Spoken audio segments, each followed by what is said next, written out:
Yeah, as you saw there at the end, I mean, we know Coach Vaughn well for a lot of different reasons. It's a battle every time you play one of his teams. Obviously, this is cutthroat single elimination too, so it's always going to be a challenge to get the final out of the game for either team. But our guys the energy and the vibe was good all day long, even after we made some mistakes. Obviously, we made a bunch. There's a couple that stand out more than others. But if you're watching the game as a coach or probably as a Vol fan too, you saw a bunch. But the way our guys reacted and handled those mistakes was better than we've done in the past.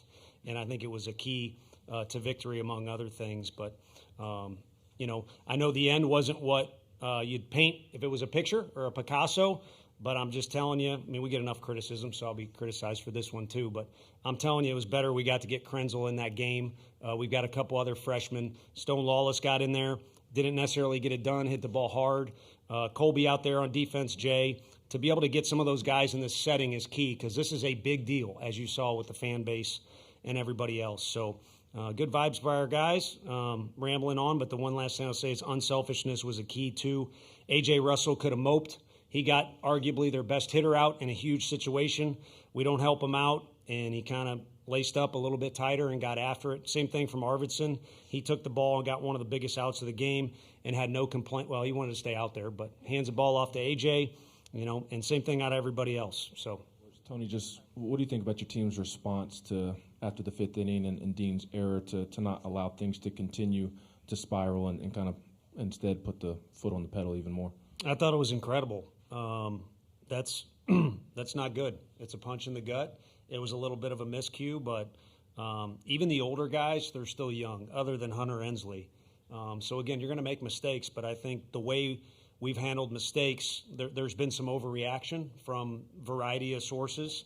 And over the course of the season, especially in this league, there's so many ups and downs. So that's the one thing this league will prepare you for, why the league has done so well once the NCAA postseason starts. Here, we're kind of all still beating up on each other, is you better learn to take a punch. And I think this team has slowly gotten better as the season's gone on. We do have some older pieces. It's a little top-heavy if you're going by age, but Marcus Phillips is kind of parallel to how this team is. There's been progress in a bunch of different areas. And it is late in the year, and there is still more to make progress. But for now, we're the group we are. It's a fun group to hang around. They seem to all have each other's back. And they're crazy if they don't enjoy this environment here. It's pretty special. All right, on the left side, third row. Coach Shar, you talked about the 20 hits. I think 16 of them were singles, though, and it felt like a majority of those were just straight back up the middle. From the dugout, what did you see from your perspective that allowed that kind of success on offense? Yeah, I mean, the park will play big on you here sometimes. I know the wind was going to right field, and Lavalette doesn't count. He can hit into outer space at any park. But, that might be kind of what you got to do here. And we don't bunt that often, but we really executed. Manny did a great job with the bunt. It ended up helping us a bunch. Some were just two-strike, getting balls by guys. But to me, it all started at the beginning of the day. You could sense it a little bit. And I'll be honest, we've had days like that where if you mic'd up our coach's locker room, it's like, man, don't say it too loud, but this is a good deal. And it hasn't always worked out on the scoreboard. Again, it's the SEC. So all we can ask is our guys approach pregame wherever we go, Hoover High School, and then you got to hang out in the locker room and wait till the game's over. That game could have ended real early. It went long. That approach needs to be repeated. And then you just go out and have fun and you play. And, again, if you make a mistake, you just get back after it, and we'll see what the stat sheet or scoreboard says after the game. Front row on the right. Yeah, Tony, end of the fifth there with 2 outs. Levi and Cannon had back-to-back singles to tie the game. How big were those hits? And then also Dalton's at bat. The inning after with that 2-strike hit the opposite way. Yeah, Dalton was just a little overeager to do things and, really literally just played pepper. That was one of those I was referring to with 2 strikes, just got it by a guy. But for Peoples to tie the game, I mean, he had as good a view as anybody. Looks like we're out of the inning. Marcus was absolutely cruising. I mean, he led us into battle like no other and did it on short rest after we kind of moved some things around. So for Peoples to get that knock in that situation, might have been one of the biggest blows of the day, in our favor. So all in all, team effort. Levi did a really good job. He's talking about an at-bat where Reese didn't even get on base. I think he ended up striking out, but wore down that pitcher a little bit, and we ended up scoring after that. So teamwork. In the center of the room in blue. Tony, you touched on it a little bit, but with Dean's error, just kind of where are you from a confidence standpoint with him defensively, and how do you kind of handle some of the issues he's had at this point in the year? I'm plenty good with it. Ride or die for anything, on or off the field with that guy. And obviously I owe a lot. I owe a lot. So you can talk about wallet, you can talk about whatever, you can talk about all kinds of other stuff. So he's done a really good job for us adjusting at second, like Fisher has done. Like, hey, just tell me where to play and I'll do it. Gavin has been similar as well.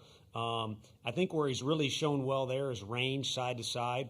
That was a play that was kind of a tricky one as far as the hop you get. And I think because of the way he fielded it, he thought he needed to get rid of it right away. And we had fish deep. So it was an odd play. Should it happen? No. But again, these dudes will make mistakes. And if I'm not mistaken, to use that word too much, he had a pretty big knock for us later in the game too. So when you do mess up, whether it's him or anybody else, you can't pout. You can't wear it on your sleeve. If anything, you relax and just play, or maybe it adds to the determination you got. So I'm looking at these names on here, and Stone could have ended the game. I'm good with that guy till kingdom comes. So same with the rest of these names that are on this list. I was happy Marcus got to take the ball for us today too. In the back right.